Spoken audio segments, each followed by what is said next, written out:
Denver Broncos. What stood out to you?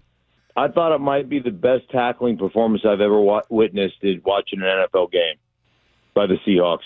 It just was like either we got a bunch of dudes that have zero athletic ability to break a tackle in space, or they're the greatest tackling team I've ever witnessed. And maybe it's a little combination of both. But I don't know that there was 2, 3, 4 yards after contact in that game by the Broncos. It was such a pathetic performance.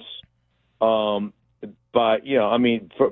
from my perspective, from the Broncos' perspective, it was one of the most pathetic performances I've watched. And at the same time, I was marveling at the Seahawks' ability to tackle, the way they broke on balls, the things they broke up. And it got to the point where it was almost as though, Bo Nix had completed a bunch of underneath passes and the running backs are tripping over themselves or they're just getting tackled in space, or the receivers, that it got to the point where we're just trying to force balls down the football field. And then Seattle jumped on a couple of interceptions and probably should have had 4 picks in that game. So I thought defensively the Seahawks looked – I just thought they looked phenomenal. I was really impressed with the way they played. Yeah, especially if you compare it in years past, Mark. I mean, they just were so slow, and I just love the way that what I call it taking a shot, where you got an open field tackle situation, and they always tell you this: if you're the first guy down on punt, take a shot. Just go flying in there, and then know where your help is. And I felt like that was.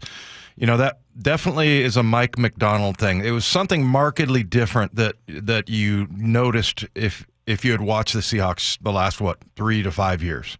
Do you agree? Yeah. Well, I just thought the tackle, I've said this a bunch over the last, how many years I've been an analyst, is if all you do is tackle well, you're going to have a top flight defense. If that's all you do, because if you just tackle well, it's going to be hard to score, and you're not going to give a bunch of extra yardage up, so you're not going to have a bunch of explosive plays on you. If that's all you do is tackle well, you're going to be pretty stellar. And like I said, I don't know about you, Dave, and you've been watching the Seahawks a bunch, and you've watched them for years, and you've been an analyst and all that stuff.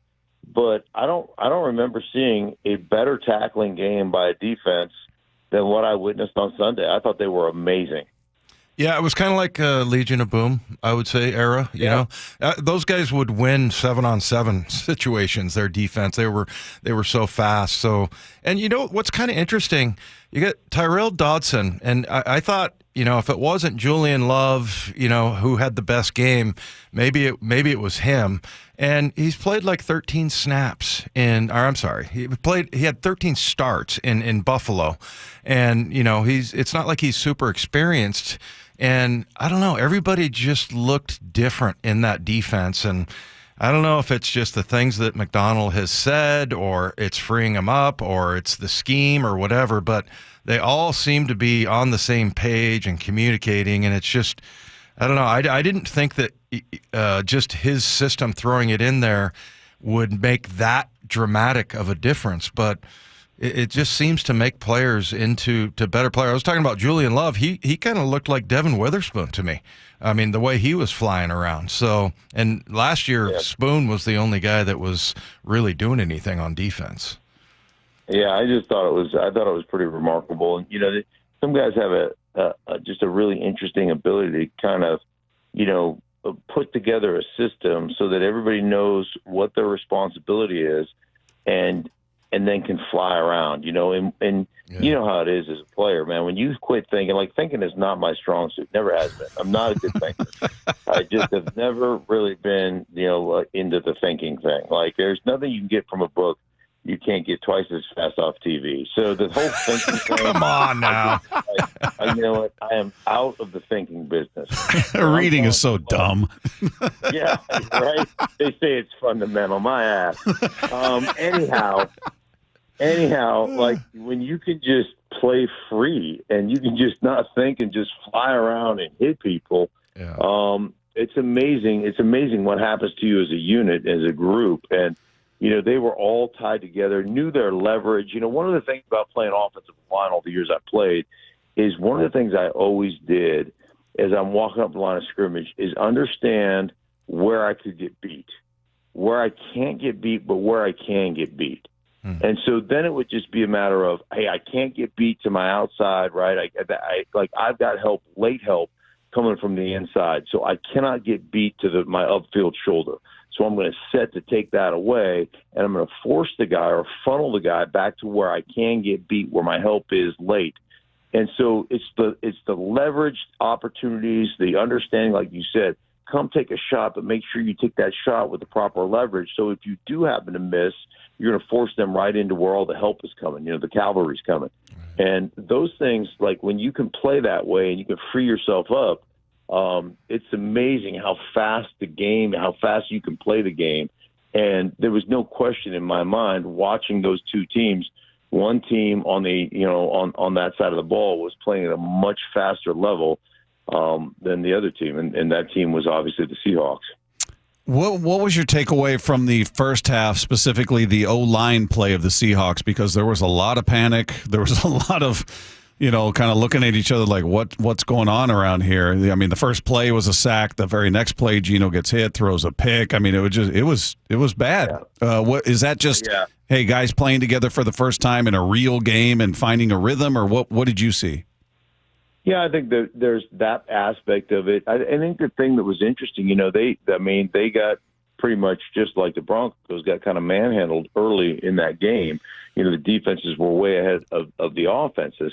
But the good news is you come out of halftime and all of a sudden the Seahawks are running the ball better. They're executing a little bit better. They're getting some yardage. And people asked me on my radio show in Denver, they were just like, well, what happened because everybody thinks it's halftime adjustments.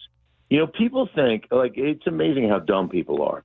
So people think we go into the locker room. That's you, Bob. I'm talking to you. Okay, perfect. Right. We think that they would go into the locker room and change the entirety of the game plan.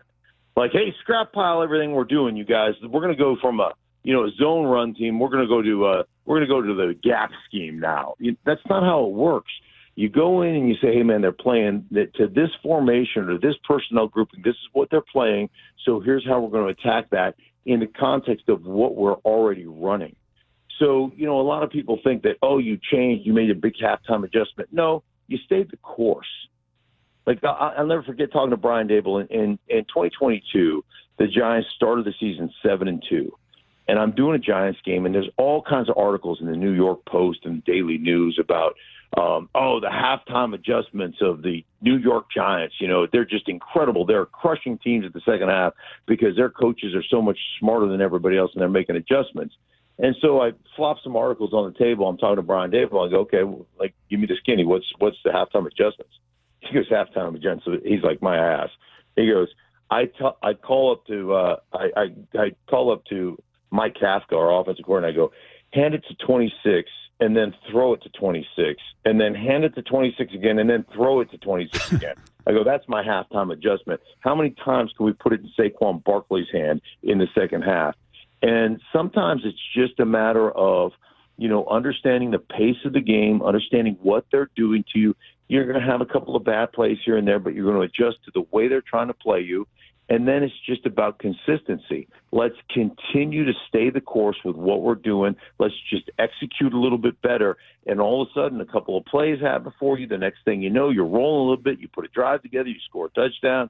And, and everything feels a lot better. So, sometimes it's just a matter of staying the course